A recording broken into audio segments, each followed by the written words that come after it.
What's going on, man? Welcome back to the basement. I'm Ron, and today we're going to talk about these rookie quarterbacks in this upcoming 2024 draft class. I always say, cream quarterbacks rule everything around me when it comes to Dynasty. 9 of the top 12 picks in Dynasty startup drafts are quarterbacks. And this is one of those classes that is special. We get them every 2 to 3 years, and there is going to be right now 4 quarterbacks that are probably going to go in the top 12, 2 more that are probably going to go in the top 50 picks, another couple that are also interesting. This is a massive, massive part of this draft class when it comes to Dynasty Fantasy Football. So we're going to just devote an entire video to the quarterback class. We have 17 pages of notes. We're going to rank them all. We're going to put them in tiers. And then I also have my RS grading database where we're going to comp these quarterbacks using historical data to kind of find a range of outcomes for each player in terms of what we can expect in real life and in fantasy football. So if any of that is interesting to you, stick around, leave a like, subscribe. Let's go. VVS stones, like this froze, ice cold, ice around my body like I'm frozen. Now, before we get into ranking each quarterback, I do very quickly want to go through what my prospect model is. It's the RS grading system, and you can see here on the tier list, we have legendary, elite, gold, silver, bronze. Those are the tiers in my RS grading system, and each of those corresponds with a hit rate bucket. Now, I want to explain how the model works very quickly. We have a bunch of videos breaking down everything within it, how it all works.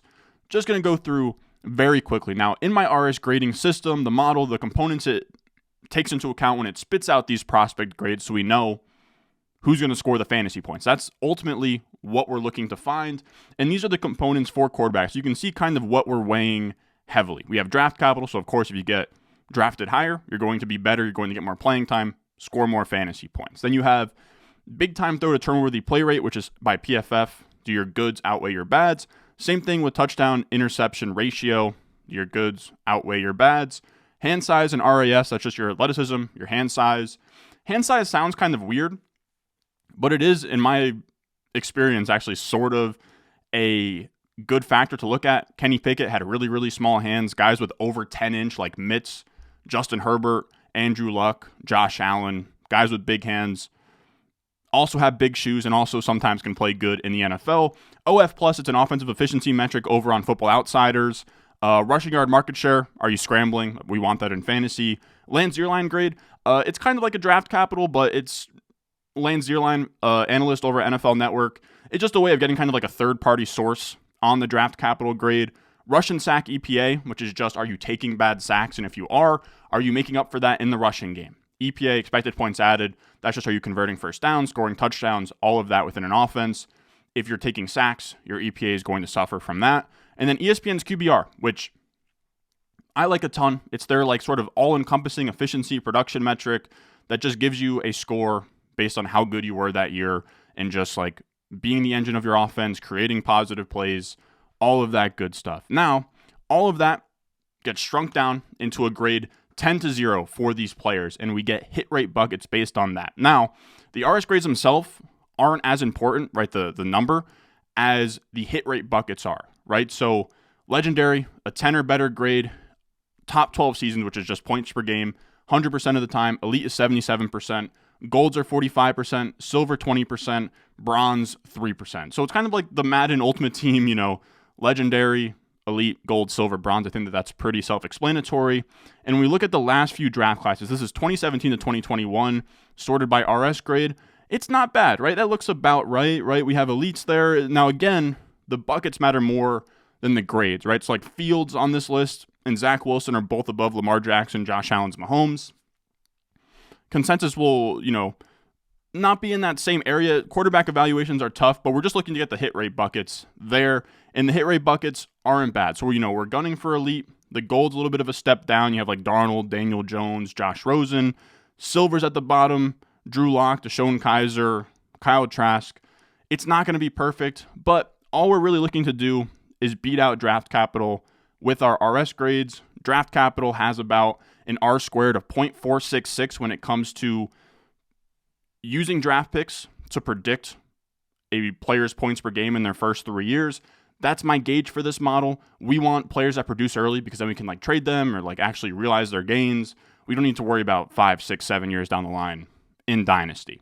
And draft pick, 0.466 R squared isn't bad. That's just essentially what percent of the outputs are caused by the inputs being draft picks. That's pretty good. Anything that's like 0.4 and above for human things going on that aren't really very easy to chart, pretty dang good. And you'll see here, the RS grades, not to pump myself up, pretty good as well. 0.626 R squared on the QB RS grades versus points per game in a player's first 3 years. When we look from 2007 to 2021, I'm pretty proud of that. So that's pretty good. That's kind of our guiding light again. My quarterback rankings, and you'll see here, the QB1 that I have as QB1 isn't the QB1 by the RS grades. We're really just looking for the hit rate buckets, and then within those tiers, we make our own decisions. So with that being said, I will say, I was about to move on, but we have one little tweak that I made to the quarterback model, and it's not even the model itself. I have these archetypes: Konami code, mobile, statue. What those are just how often are these quarterbacks running the football, because in fantasy football, we care about that.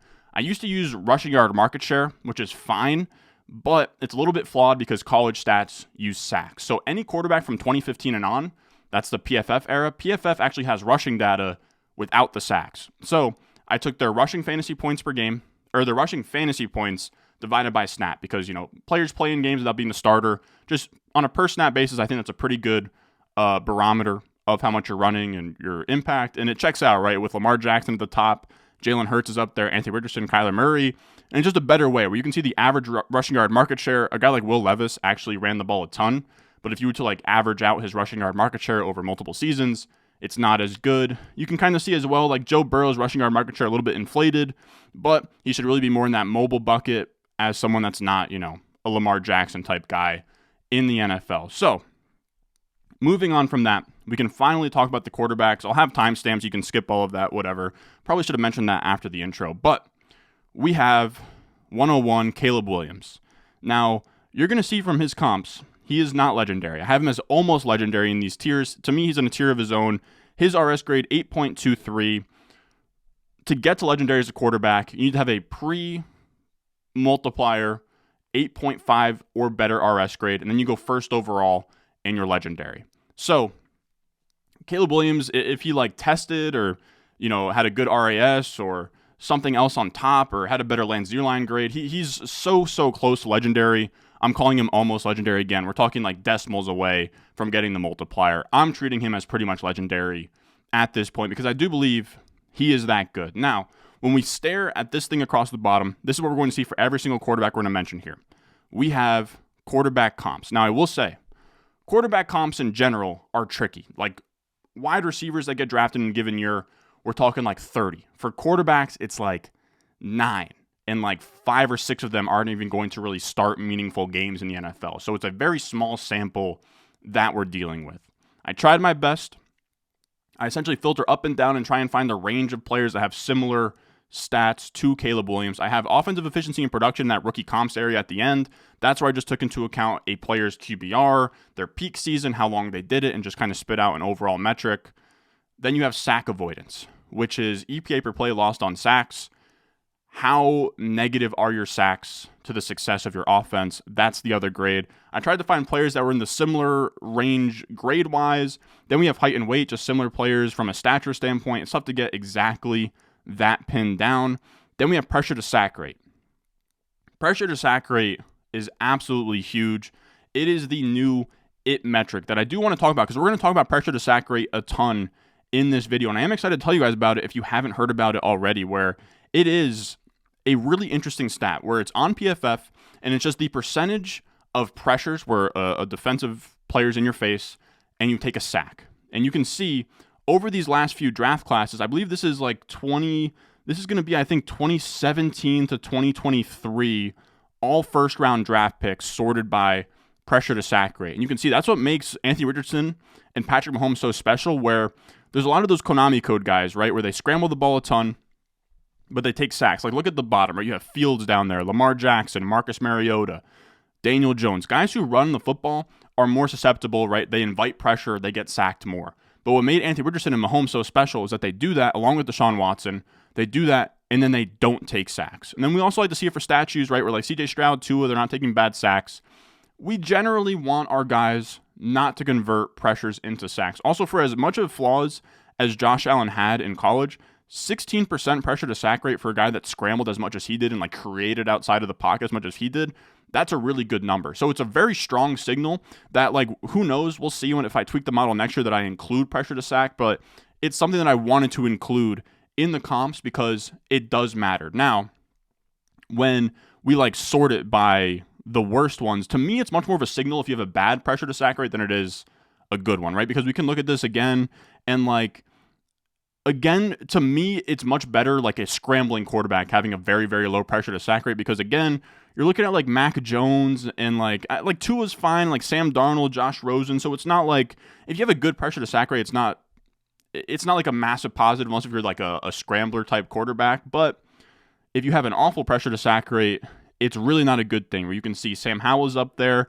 I got to be honest, I've been a Will Levis guy, but this has spooked me a little bit as well. His pressure to sack rate was awful in college. Fields is up there, Hackenberg, Deshaun Kaiser. Like, we're talking guys that were just absolute stinkers in the NFL. Desmond Ridder, like the only good one is Joe Burrow here. We're talking Zach Wilson, Bryce Petty, Mason Rudolph is up here. I guess Jacoby Brissett's a slight hit, but like it's not great, right? And again, you can definitely live with a guy like Lamar having a 20% pressure to sack rate because he runs the ball a ton and it kind of outweighs that. But again, Lamar's just special because he's Lamar. Similar idea with Joe Burrow. Pretty much that threshold you're looking for is anything over 20% pressure to sack rate is not good. So Caleb Williams has been a pretty hot topic with the pressure to sack rate stuff because he holds the ball so damn long. This is from fball_insights on Twitter. We're going to be using a lot of his graphs here. He does amazing, amazing work. Now, when we look at career average time to throw, since it's been charted, it is crazy how long Caleb Williams holds onto the ball, and that's his biggest flaw right now. But my counterpoint with Caleb Williams is that he's not taking sacks despite holding on to the ball that long. Now, he's not Anthony Richardson, right, where Richardson's holding the ball over 3 seconds per play, and he's up there in that top right. That's insanity, right? Again, this is pressure to sack in the y-axis, time to throw in the x-axis. Generally speaking, the shorter you hold on to the ball, the lower your pressure to sack rate is. But Caleb Williams, instead of being in that like Sam Howell, Justin Fields, like way bottom right, he's more towards, to have over a 3.2 second time to throw and then still have under a 20% pressure to sack rate just shows how crazy he is at like creation out of structure. And now that's what people say is like, well, he holds onto the ball, he does all this squirrely stuff and he runs around. I want a guy that can play within structure. And the thing about Caleb Williams, I think that he can, right? When we look at the numbers, he can play within structure. When we look at clean pockets on PFF, this is just kept clean, no pressure in his face. He was the highest graded passer on PFF of the entire group when he was kept clean. Even in a down year last year, like last year, Caleb Williams played 3 years. He was a Heisman in his second year, freshman breakout, down year 3. And even in a down year 3, best graded passer of the bunch when kept clean. On top of that, 17 big-time throws, 2 turnover-worthy plays, 22 touchdowns, 1 interception. That's all amazing. And his 2.5 second time to throw when kept clean really isn't that much longer than guys like JJ McCarthy at 2.44, Drake Maye at 2.4, Michael Penix at 2.43. So really, yes, does he hold on to the ball longer than others? Sure. But within the structure of a play when he's kept clean, he's not missing reads and holding the ball way too long and getting sacked or anything. And he's also not bailing on clean pockets where you can see only 8 scrambles there. Jayden Daniels, 22 scrambles. Drake Maye, 20 scrambles. Spencer Rattler, 13 scrambles. So when he's kept clean, he's staying in the pocket. He's making good throws. He's making good decisions. He's not, tucking the ball and running. He's not throwing picks. He's not holding the ball too long. So within structure, he's really good. It's just that his time to throw is inflated because a lot of his college career was under pressure. He had one of the highest pressure rates in general in college football. That USC offensive line was not great. On top of that, he had to play hero ball. Like he had to create and try. Like he had to put the team on his back, this USC team, because he came from Oklahoma. And we look here at the game logs from this year, dude. Only 2 games, outside of 2 games, USC's defense allowed 28 or more points every single game. They allowed 52 versus Washington, 49 versus California. He had to put up 50 points versus Cal to win that game. 50-49, man. Notre Dame, they let up 48 points to Sam Hartman in Notre Dame. 41 points to Colorado and Shedeur Sanders and Travis Hunter. I mean, we're talking the Pac-12 was good last year, but it's not like we're talking like Washington and Oregon. Like those teams did great, but we're talking Colorado and UCLA putting up 38. The team asked him a ton. The offensive line wasn't great. The defense wasn't great. It was a situation where he had to hold the ball and play hero ball. And, maybe he had a 5 or 7 yard route that he had to turn down and just chuck deep. So you have to kind of put that in perspective when you hear all of these flaws on Caleb Williams. When we talk about just him as a prospect, he's very, very clean. I like the creation stuff. When we talk through QBR, again, a really good metric here. And we look at quarterbacks in my database with 3 or more seasons of an 80 or better ESPN QBR and no season under 80. So we're just talking consistent excellence across the board. A minimum 100 pass attempts to qualify in a season. It's Caleb Williams, Trevor Lawrence, Deshaun Watson, Marcus Mariota, Andrew Luck. Some would say him, Trevor Lawrence, Andrew Luck, the best quarterback prospects of the last 15 years. And I would agree. I probably have him third of that list, but I would agree. He's very, very good, very strong. He unseated Spencer Rattler, who was like a 5-star recruit coming out of high school at Oklahoma. He has been the man ever since. And on top of that, he scrambles a lot more than you'd give him credit for. When we look at that rushing fantasy points per snap we talked about before, he is at 0.1400 per snap, which isn't that far off of Jayden Daniels, and it's second among these top quarterbacks in this class as a Konami code guy. I've gotten this question. He's not going to be Lamar. He's not going to be Kyler, Jalen Hurts, those kind of guys, but he will be in that like kind of a gap between those, sort of where Daniel Jones was. Again, the passing is going to be much better than that. Kind of in the same area of like Trevor Lawrence and Mahomes of like, I think he can give you like 500 yards and like 6 touchdowns on the ground, which is really, really good on top of what he can give you in the passing game. Now we look at his comps. We didn't really mention much about his comps because I was breaking down a lot more.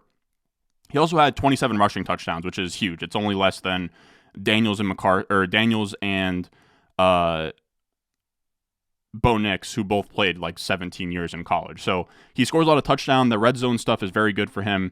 We look at his comps. Like Joe Burrow's one where, again, he's one of these guys that had a bad pressure to sack rate, but was a really good prospect. I could see that being him. I think Russell Wilson, like to me, I think if you ask me like what is his player type, like I think Russell Wilson, but Russell Wilson where, he was kind of like, he would hold on to the ball way too long.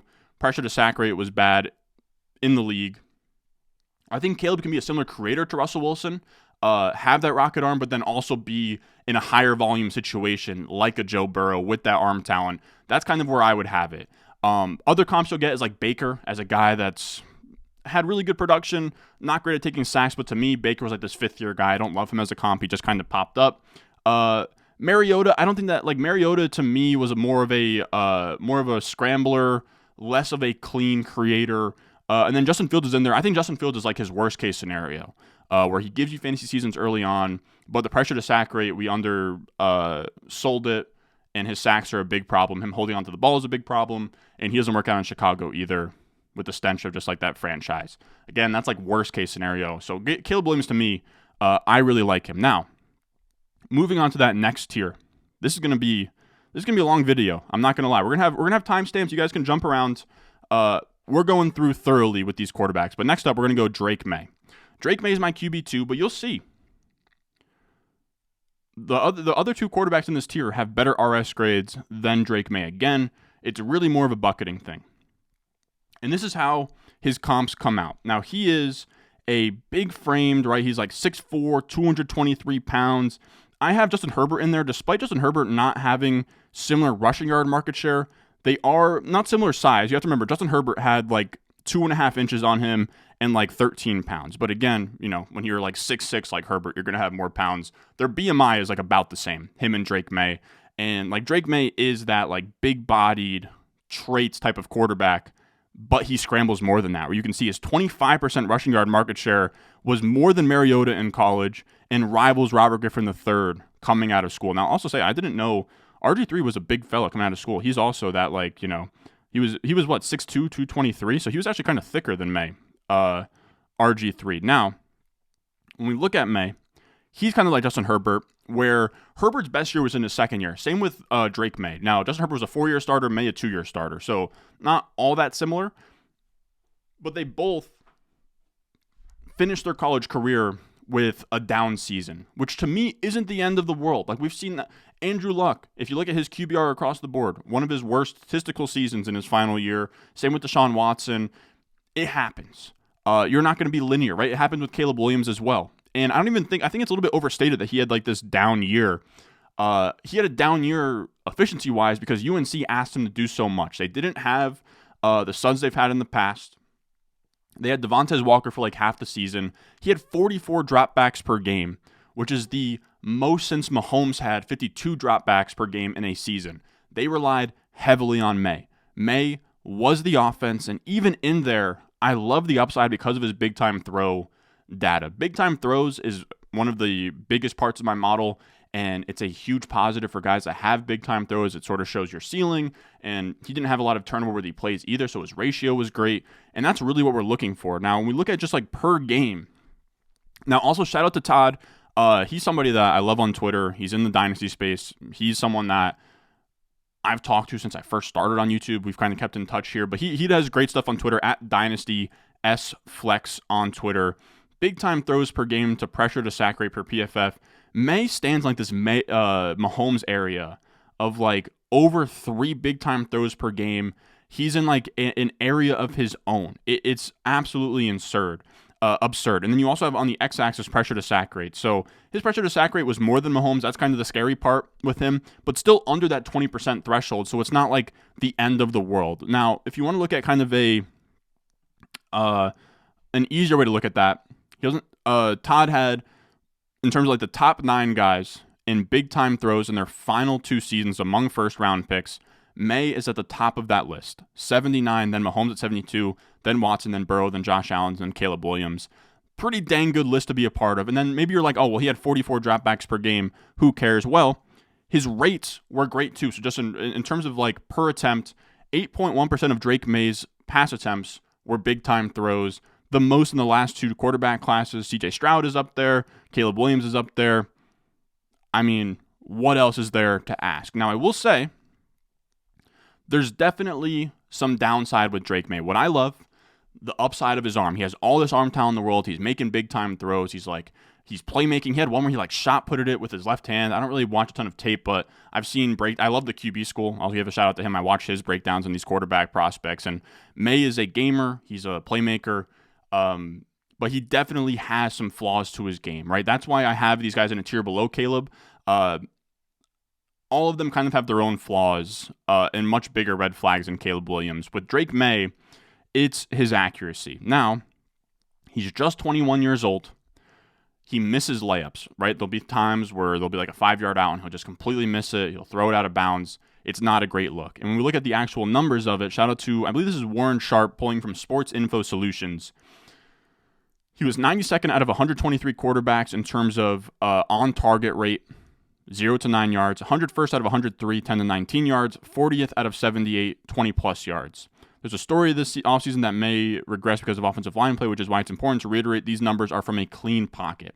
So that's not good at all. He is not throwing on target often. That's definitely something to look at. But again, he's just 21 years old. I do think with an NFL offseason program, wherever he goes over the first couple of years, he can develop, get that cleaned up. Again, I'm not a quarterback coach. I don't know all the inner workings of that, but there's a lot to like here. And if we're talking accuracy issues, but then we also have all these big time throws where he's like fitting it into a keyhole, it's less of an accuracy problem and it's more of a consistency problem. And I do really think that can get solved in the NFL. Only 2 years of starting experience, 21 years old. He's still going to be raw when it comes to that. Now, when we look at those comps, his comps were tough, right? Because I think Herbert, who runs more, is a good comp for him. Burrow's in there too, but like Burrow to me isn't like, he wasn't the same type of runner. He was kind of similar. Like he did actually run a good bit in college compared to what you would think. Mariota is tough. I don't think that he was a similar thrower. RG3 is tough because I think RG3 is a much more special runner of the football.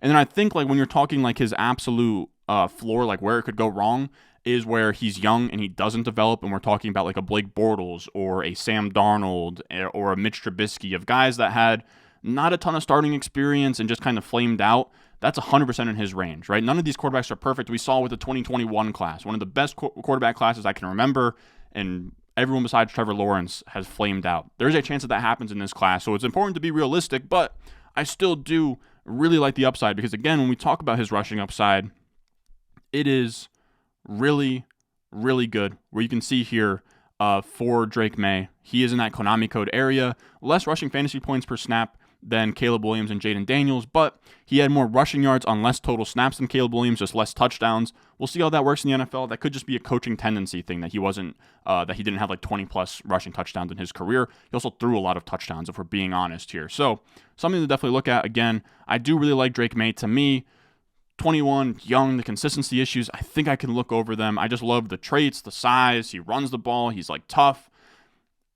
His brother's Luke Maye, so I kind of like that background of like, so I think like Baker Mayfield's a fear here where like his physical traits and his rushing won't translate because, you know, we see it all the time with those white guys, right? Where it's like Baker and Johnny Manziel. They get to the NFL, they think them run around the yard. It doesn't work. The fact that he has like legit bloodline athleticism, to me, because he didn't really run at the combine or anything, to me, it tells me I'm more willing to bet that he's a Josh Allen type of a guy that has real athleticism and can actually, you know, lower his shoulder and do all the things we want from a quarterback that does scramble. Now, moving on to our quarterback 3, and actually the quarterback that the RS grades gave the highest grade is QB3, Jayden Daniels. Again, remember, cannot stress enough, remember, all we care about is the hit rate buckets. Now, I will say, if somehow, some way, Jayden Daniels goes first overall over Caleb Williams, he will get upgraded to legendary, and I will put him over Caleb Williams. Because to me, that would say, well, the NFL, when they take somebody first overall that has this kind of prerequisite grade, it usually means that they are a can't miss type of guy. But that's not what I'm seeing at this current point. Again, like Caleb Williams, like minus 8,000. I just want to put that out there that he's that far away. But it's usually those question marks that separates, you know, your Cam Newton, Andrew Luck legendaries from your other guys that would have, like Mariota has 8.5 plus, RG3 as well. RG3 and Mariota both would have been legendary if they were first overall picks. They just happened not to be. For whatever reason. Usually it was bad last year with Young, but a lot of the times the first overall guy in the past like 15 years or so has usually been first overall for a reason. Now with Jayden Daniels, he's a tough one to evaluate. To me, he screams so much. Like I don't know what to call this just yet, but like the spectrum of your, if you guys remember, Jalen Hurts, he had those final few games at the end of his rookie year, vaulted him up startup draft boards. And he was an interesting dichotomy. Same thing with like Justin Fields, where he was somebody that was going to score a lot of fantasy points for your team, but you didn't know what his job security was. Can this guy be a long-term starter in the NFL, or is this somebody that's going to play for a year and fizzle out? We've seen it now with Justin Fields, right? Where Justin Fields had 3 years and now he's gone. Mariota, similar, where he had 2 years and got replaced by Ryan Tannehill. We see it where a guy will come in, they'll score fantasy points because they run the ball, and then their passing doesn't catch up, and they move on. And that's my fear with Jayden Daniels, because I think with Jayden Daniels, right, we're going to see on this list, right, it's not the prettiest list of all time. It's Mariota, Robert Griffin III, Justin Fields. And I love those 3 comps because to me, they really show and paint the picture that I think that he is probably the most likely quarterback of this class to give you a top 12 point per game season. He is going to score fantasy points because of what he can do on the ground. The issue is that after year 2, year 3, will he have staying power in the NFL? Now, it's fair to say Dynasty is so year to year at this point in time, and it's so win now that who cares? I'll take my production early, and I will sell after a second year. But it's tough to see that, right? Justin Fields was a 1-2 turn pick. Trey Lance was a 1-2 turn pick. And to like call the market and say, well, this guy's not going to be Jalen Hurts, it takes a lot of conviction. So that's kind of the issue I have with him, where I think that he's kind of like this, instead of like this long candle, he's more like a firecracker. I think that he's going to score points and be electric early on.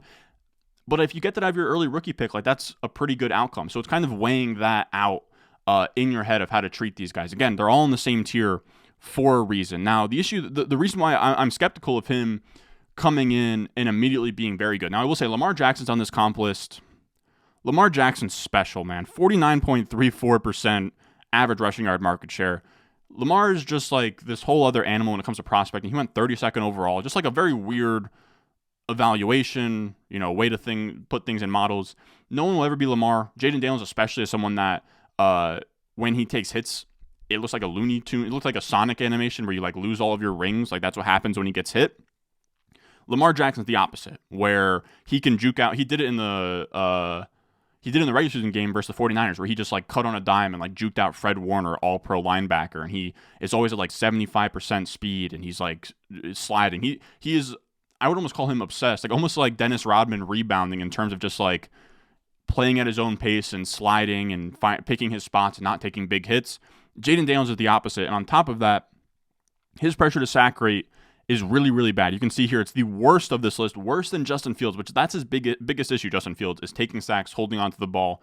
Jayden Daniels does that at an alarming rate, 24.5% on his entire career. And again, shout out to Football Insights, @FBall_insights on Twitter for all of this cool data. But you can see here, man, it's just not great.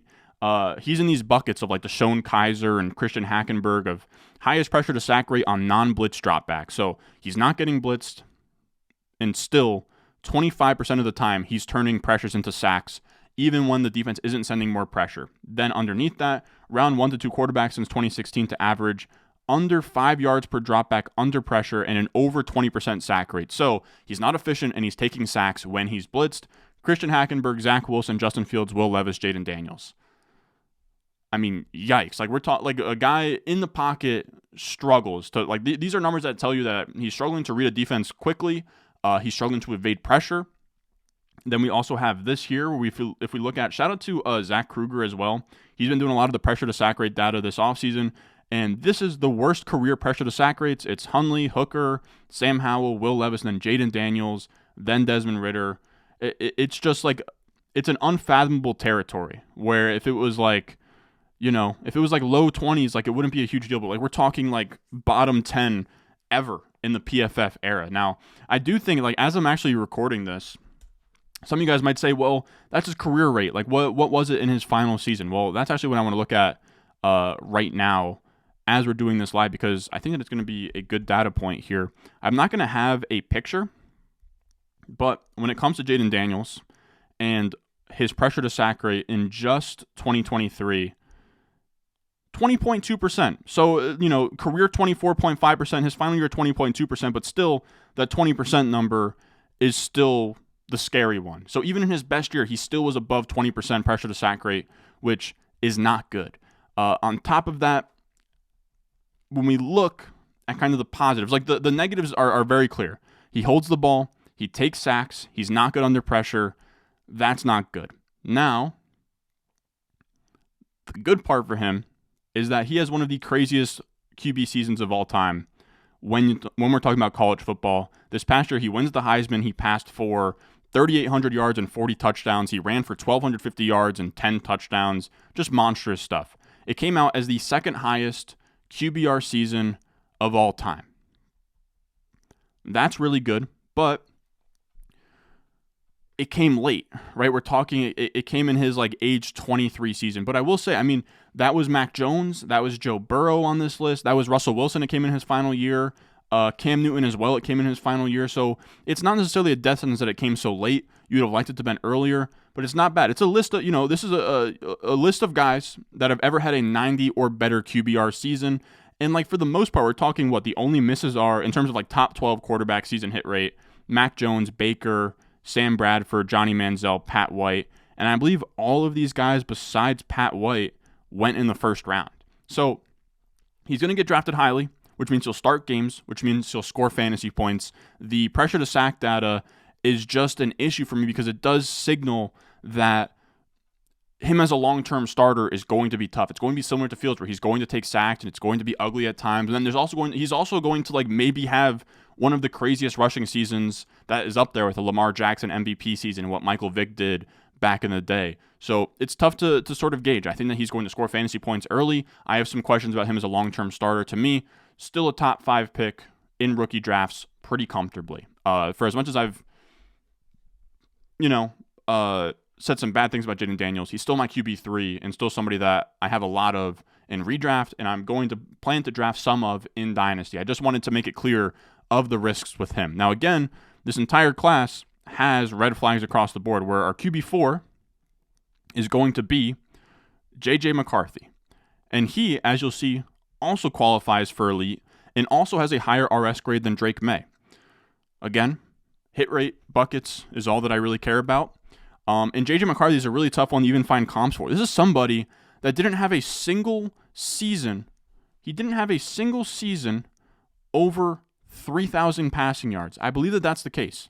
I'm going to check one more time because I couldn't believe the number when I saw it, but I do believe that's the case. I don't think he's had a single season over 3,000 passing yards. Yeah, this final year, and again, it's a 15-game season because Michigan went so far, 2,991 passing yards, 22 touchdowns, 4 picks. He was efficient, but like, that's pretty crazy. A guy that never had 3,000 or more passing yards in a season is someone that's going to go in the top 12 at the very worst. He's not making it past 11. He's not making it past 12 with the Broncos. Never mind, maybe he makes it past 11 with the Vikings, but probably not. Again, this draft capital that I have for these pictures, it's just projected draft capital for the 2024 guys, but as of right now, I think McCarthy's going to get drafted very highly. He's linked to all of the top teams. And I kind of understand where they're coming from. It's tough to find comps because like Tua had like I don't know if he won a Heisman, but he came damn close. He had like really high peaks. CJ Stroud as well of like a 30-plus touchdown season. So it's tough to find a true comp for him. Like to me, he almost looks more like Sam Darnold, where Sam Darnold was like very, very young. He had a really strong sophomore year. His final year wasn't great. You can say similar things about like Mark Sanchez of like a guy where you're kind of just like betting that he makes a step forward in the NFL. Like we're doing a lot of projecting is what I'm trying to say. So this comps list is really hard for me to take seriously because like he's to me, he moves much better than Tua.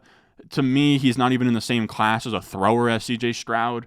But he does come up as elite because he's clean. He's young. He doesn't take bad sacks. You see the pressure to sack right there is like one of the biggest selling points with him. He does not take bad sacks. He does not take sacks in general. That is really good. 14.3% pressure to sack rate. I have him as mobile. He runs a little bit, 8.5% rushing yard market share, so that's good. And when we talk about him not taking sacks, when we look at that pressure to sack rate data, he is in this really interesting spot where his time to throw, right? This is just career average time to throw and sack percentages. He is not one of these guys that gets the ball out quickly, but doesn't result in sacks, which is a good thing. And it puts him in this area in that top right quadrant that we want to be in of CJ Stroud, Pat Mahomes, Brock Purdy, Kyler Murray, Anthony Richardson, of guys that hold the ball, but also have a low pressure to sack rate, or just have a low sack rate in general. So he's not taking a lot of sacks. He's holding onto the ball. He's creating. He's extending plays. I wouldn't put him in the Anthony Richardson, Mahomes area, but I do think like Brock Purdy is a pretty good comp for him of just like a guy that I think can come in, run a Shanahan offense well. And again, these are college numbers, so that's what Purdy did in college. So I think he can run an offense in the NFL. He's not going to make mistakes. He's going to be efficient. He's going to extend plays more than you think that he can. Again, I don't know about like the Kyler Richardson, Mahomes. It's tough to say that he has that kind of ceiling because, you know, it's not like he's Richardson where he runs a 4.4 and is like 250 pounds and throws the ball out of the barn. And then the other guys like Mahomes and Stroud just had like monster passing numbers in college. So it's tough for me to like bring comps to that. But again, like the pressure to sack rate stuff is good. Like we look here, this is most pressure dropbacks resulting in a sack or an interception among round 1 and 2 quarterbacks since the 2018 draft or the 2016 draft. Comfortably below Daniels, Maye, and Caleb Williams at 16.1% of his pressure dropbacks resulting in a sack or a pick. So again, in the face of pressure, he's not making mistakes. In general, he's not making mistakes. All good things. Now, when we look at why the model likes him, it's because his big time throw to turnover play rate is good. His touchdown to interception ratio is good, so he's not making a lot of mistakes. His QBR was also really good in his final year, where he had what did he have? He had a 89.2 QBR in his age 20 season, and these are every season from age 20 quarterbacks with an 85 or better QBR. It's a good list to be a part of, right? Like it's above where Trevor Lawrence was at that point, Young, Deshaun Watson, Johnny Manziel. You can see Caleb Williams is down there. J.J. McCarthy actually had a better QBR in his in his age 20 season than Caleb Williams did in his age 20 season.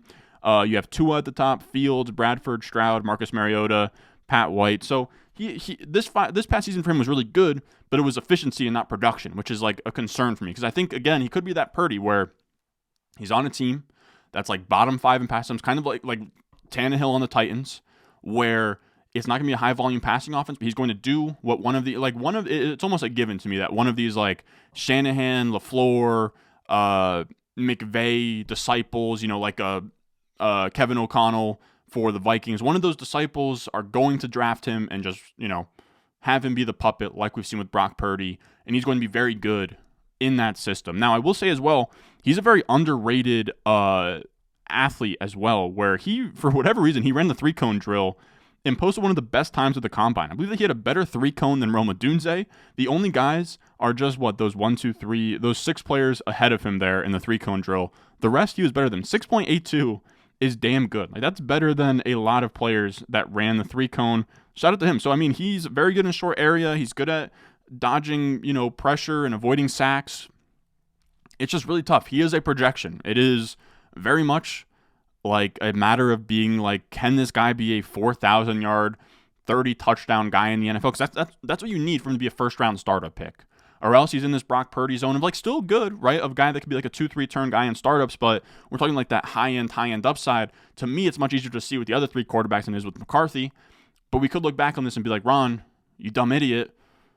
Michigan just simply didn't ask him to do that stuff. He's always had this talent, though. So it remains to be seen. But again, he's someone that has climbed up the rankings for me a ton, where I used to think it was a top 7 in Dynasty rookie drafts, and then you had another tier. Top 7 being being Caleb, Maye, Daniels, Odunze, Neighbors, Marvin Harrison Jr., and Bowers, and now it's the top 8. McCarthy's firmly in that scenario because of draft capital mainly, but because his profile is pretty clean across the board. The upside is really just my question with it. I'm pretty certain that he's going to be a good quarterback in the NFL. I just don't know, where on that spectrum he is going to fall. Now, moving on to our next tier, we have our gold quarterback in this class, and that is Bo Nix, a guy who's like 45 years old. He's a weird one. Him and all of these old guys that played, like he played 5 years in college. Before COVID, that was unheard of, so it's really tough to find like comps that would make sense, right? Like Trubisky and Darnold are on there, and they were guys that only played I think Trubisky only played 1 year at UNC, and Sam Darnold played 2 at USC. But in terms of like play style, I do kind of like the idea of like a Darnold of he's not gonna be the greatest of all time, but he can like be solid for stretches. And I also think like there is definitely some staying power to his game, or we can definitely see like an Andy Dalton. I think makes a lot of sense for him as a guy that can move a little bit. That 14.15% rushing yard market share is pretty good. That's about where Andy Dalton was. That's my favorite comp to me. Where Andy Dalton was solid, right? He had 1 top 5 point per game season. You give Bo Nix some kind of AJ Green out there, and you let him kind of come into his own. I think that's what we're working with here. Bo Nix, again, very weird profile where he played 3 years for Auburn and was not good. Then he goes to Oregon, improves, and then his final year, 45 touchdowns, 3 picks, 92.7 passing grade, really, really solid. The issue is he was 23 years old, so it's like, how do you measure that, right? When we look at all of the 90 plus, again, we looked at it earlier, the 90 plus QBR seasons. His final year, he had a 91 Bo Nix. No one else in the 90 plus category was 23 in that season. Now, he did have an 87 even in his age 22 season, which is actually pretty strong. But it's like it's a fair question of like, I mean, he's 23 playing against like 19, 20-year-olds. So it's tough. Like you do have to kind of discount that 91 QBR to a certain extent because it came so late in his career. But again, you do see those other guys of like Mac Jones came in his final year at age 22, Joe Burrow, Russell Wilson, Baker Mayfield. So I do think like Baker Mayfield's actually a good comp as well. Of course, he's not going to get drafted first overall, of just like a guy who like you give him Mike Evans and a Godwin, and he can support an offense and be fine and create a little bit despite some like lacking athleticism. I think that that's a decent comp as well. Now, with Bo Nix, you can see as well, his pressure to sack rate, super low too. He does not take bad sacks. That's a big thing with Bo Nix. And honestly, McCarthy, Nix, and then the next quarterback, all very good at not taking bad sacks. But again, we talked about it earlier, like just having a really good, a really low pressure to sack rate isn't necessarily as strong of a positive signal as a really bad pressure to sack rate is a negative signal. Jeez, man. But we can look here in terms of average time to throw and pressure to sack rate. This is just career, right? We looked at this, a similar stat to this with J.J. McCarthy, and you can see just in terms of career, average time to throw, pressure to sack rate, He gets the ball, delivers it quickly in that like Tua, Trubisky, Trevor Lawrence, Jared Goff area of guys that just like they just make the right play, right? And that's good. But the thing that's interesting with him is that when we look at the pressure dropbacks, he moves into that J.J. McCarthy, Brock Purdy, C.J. Stroud, Tua's in there, Anthony Richardson, Mahomes, Bryce Young's also in there, Josh Allen. So there's some hits and misses there, but it's generally a good thing that when pressure happens, when he's under pressure, he can extend plays. His average time to throw goes way up. Or again, he was in that Penix area of like, in that top left corner. But when he's under pressure, he actually holds onto the ball more without sacrificing sack percentage, which is really good. It means when pressure comes, he can extend the play and not take a sack, which is huge. So to me, that gives him like a very high floor of like a guy, he's not going to screw up. He's not going to take bad sacks. He's going to be able to extend plays for you.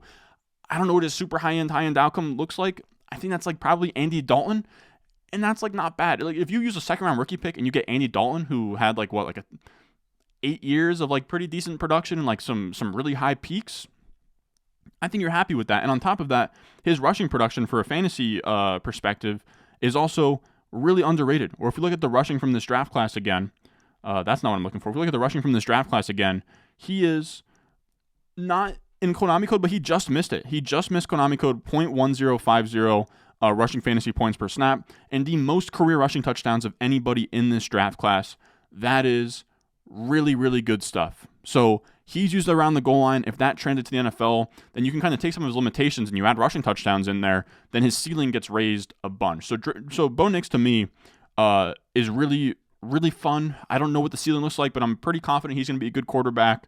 And on top of that, if he goes first round, he will be elite as well.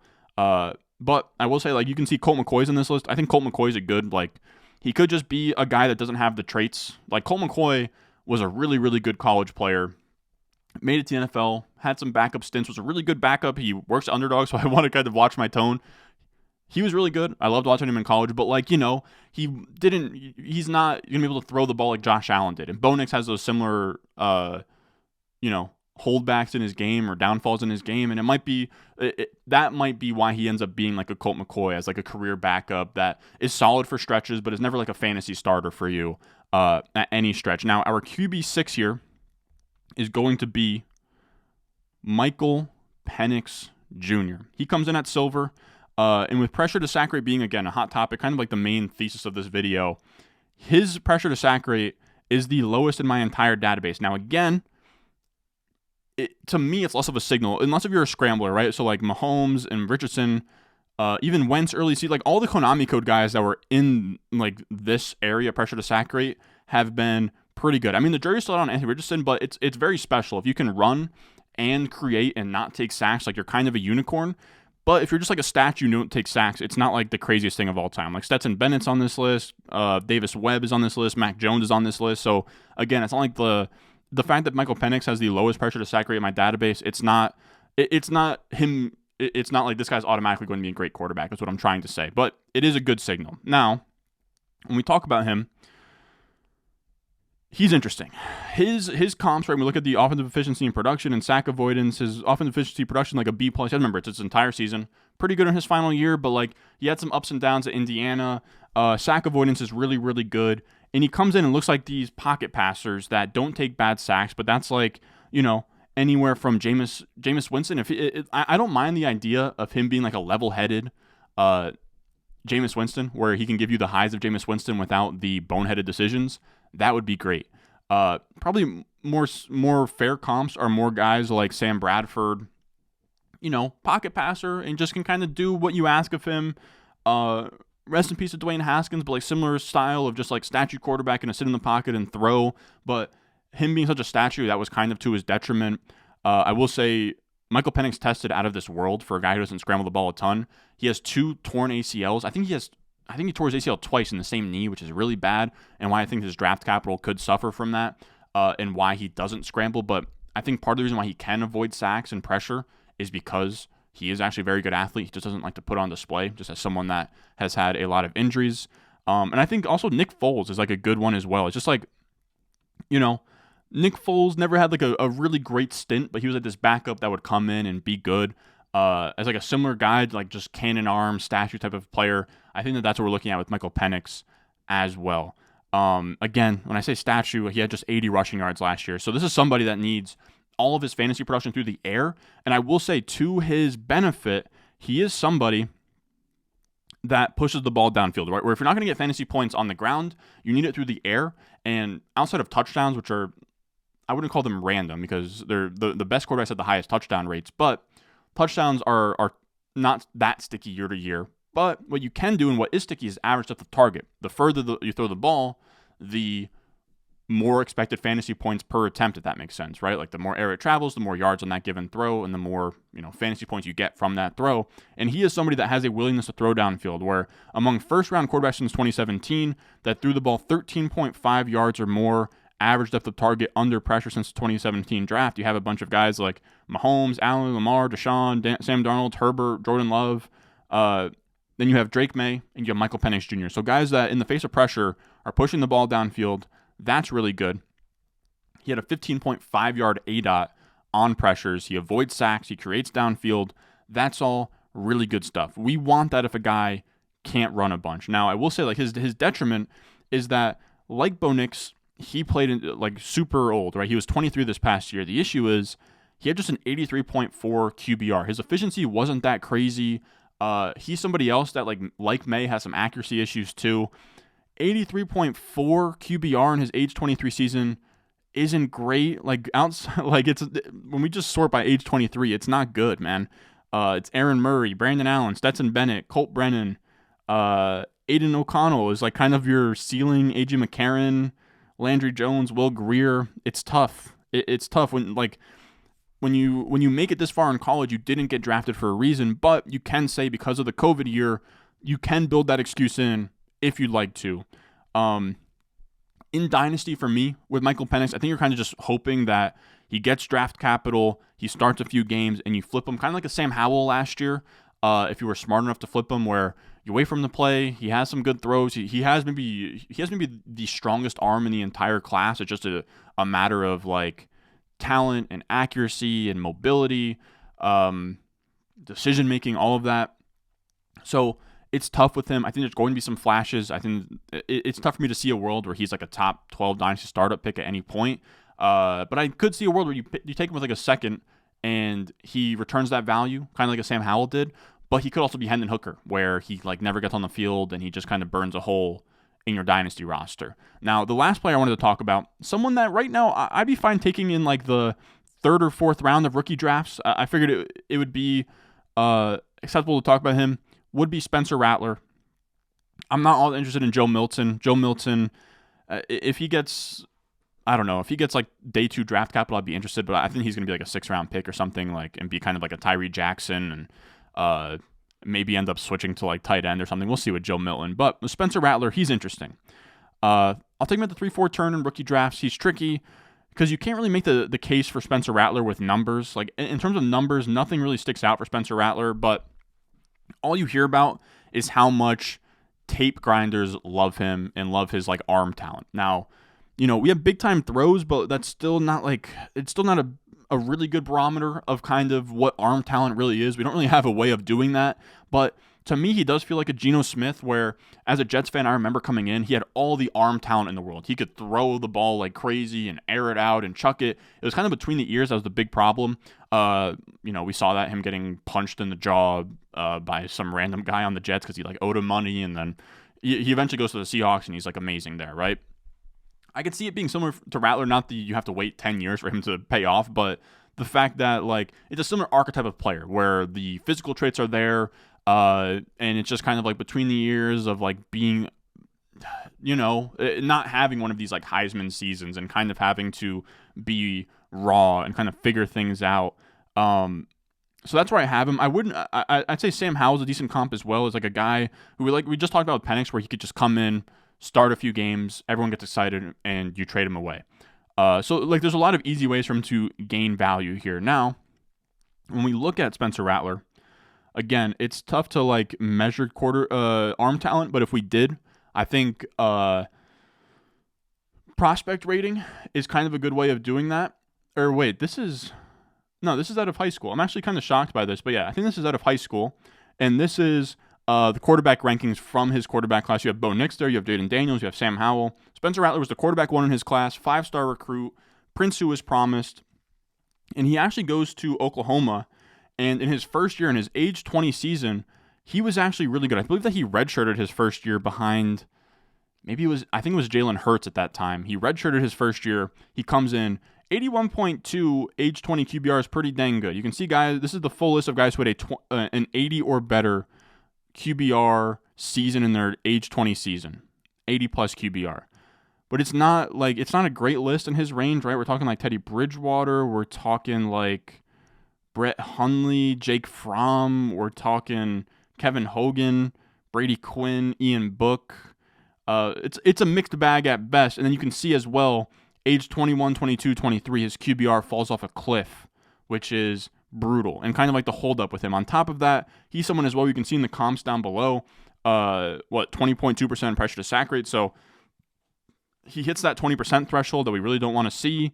And when we look at, this is from, again, fball_insights, you can see here, most pressure dropbacks resulting in a sack or INT in rounds 1 or 2 quarterbacks. He added Rattler to this list. He comes in at 23.2% behind just Jayden Daniels and kind of in that zone of like your Hackenberg, Kaiser, Zach Wilson. Now, I will say, if you guys remember, Deshaun Kaiser had his run where he was like a starting quarterback for the Browns and probably could have been traded for a decent bit in Dynasty. So that's like, that's kind of his upside case, that he'll have a stint, people will get excited, and then you sell. But again, these tape guys continue to say that he's like really good. This is the reception perception has quarterback charting now, and this guy Derek does it for Matt Harmon. He's a pretty good quarterback evaluator. He said, I realize it's a trap, but I'm halfway through charting Spencer Rattler, and he's at least QB5 on film. Again, everyone that watches him on film loves him. Watching Spencer Rattler, he has like a Mahomes gif. My thing with Spencer Rattler is that I've preached about how arm talent and pocket presence are the non-negotiables. Rattler has that. Hard to say those are my guardrails and then pretend I don't like Rattler. So he has the traits he's looking for. To come back to the Spencer Rattler discussion for a second, I'd say my biggest concern on film is that he's sort of someone who relies on scrambling/creativity, but he's not that caliber of athlete like Baker Mayfield. But Baker Mayfield would be like a damn good outcome for Rattler. So with him, it's not really a numbers take. Like 2 years ago, me would have been like, I'm not even really worrying about Spencer Rattler, but there's certainly something there. We had all this talent early on. He flashed early. The film guys think he has good traits. So, again, if I can just take him as like a flyer late in rookie drafts, I will, just in case if he pops off. And that's the kind of ROI where you can take Spencer Rattler, he starts, and then you sell him for a presumed late first to a contender, and then all of a sudden it's like the 108 that you sold him for. So to me, there's certainly opportunity for upside with Rattler. Again, the issue is that to get there, you can't really point at anything numbers-wise. Like numbers-wise, there's not really a ton that'll support your case of Spencer Rattler. It's kind of like a do-you-know-ball sort of situation. Now, the last thing I wanted to touch on here is just the overall strength of this class.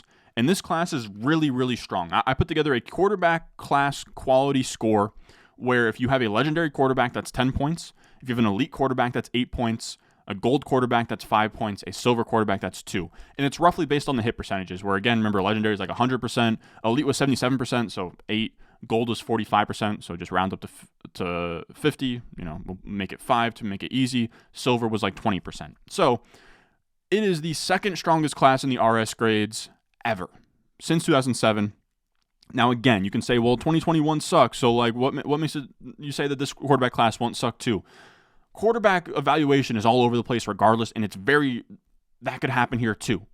Or it could not. But what I will say is we had Trevor Lawrence, who was a first-round startup pick during his rookie contract. He's never been lower than like a top 25, 30 startup pick. Fields had his time as a 1-2 turn startup pick. You had Trey Lance had his time as a 1-2 round startup pick. You had Zach Wilson be like a top 6 round startup pick. Same thing with Mac Jones. These guys are going to have their time where they peak in value. It's on you to know, should I hold him or should I sell him? Kind of, again, that Jalen Hurts, Justin Fields situation of like, is this guy going to be a long-term starter or is he someone that I need to get off my team now and sell high? It's tough to say in the moment, but that's really good ROI value gain-wise on all of these guys regardless. And that's really what we're looking for, value gain. After that, you can decide with the numbers from their rookie and their sophomore years of what you would like to do with them. On top of that, you have the 2018 class with 3 elite quarterbacks. That was, again, your Josh Allen, Sam Darnold, Baker, Lamar Jackson, Rosen. Again, these aren't going to have a lot of hits, but you're going to have a lot of value, and you're going to have guys that become first-round startup picks, and that is a massive, massive value gain on these rookie picks. So it's really anchoring this class as something where, again, these top 8 rookie picks are all, I just did a startup recently. We might do a video here coming soon on it, where the top 8 rookie picks went in the top 4 rounds of the startup. The quarterback class being this strong, along with having like a Marvin Harrison Jr. and a Brock Bowers and a Malik Neighbors, like this rookie class is insane. It's insanity how good the top 8 of this rookie class is, and it's why I'm so jacked up about it. But regardless, this quarterback is really good. Cream, quarterbacks rule everything around me. This is one of the best quarterback classes of all time. That should be celebrated. On top of that, it's up there with other classes like 2020, which I believe was like Burrow, Tua, Herbert, Hurts, Jordan Love. It's up there with 2023 last year with Stroud and Anthony Richardson. It's a really, really strong class, along with really, really strong wide receivers, and that is a good thing because those are the 2 like cornerstone assets we want in Dynasty regardless. So I think to me, it just tells me that this rookie draft class, the hype is warranted. Get excited about it. Be pumped on however many rookie picks you have. And this quarterback class is one of the best we've seen. We'll see kind of how they pan out, but in terms of like profile and draft capital, it's really, really good. Now, I will say, the reason I did this video now is because I just churned out, I'm about 12 guys through. My goal is to get my top 36 rookies for Dynasty and get all of their rookie comps out to the Patreon ASAP. That's going to come in the next few days. So if you want access to the rookie comps, right, where I go through and I sort of comp the players, it's to me, it's a better science with the wide receivers where it's a bigger database.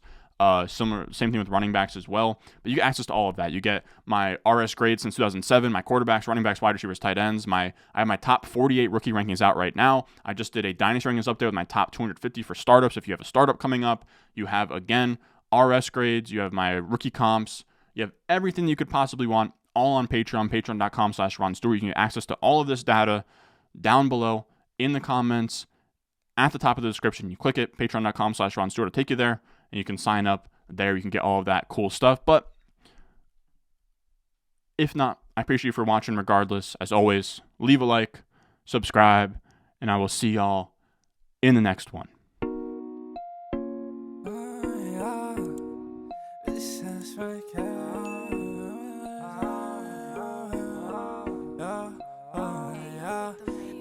Stones, like this froze, ice cold, oh, oh.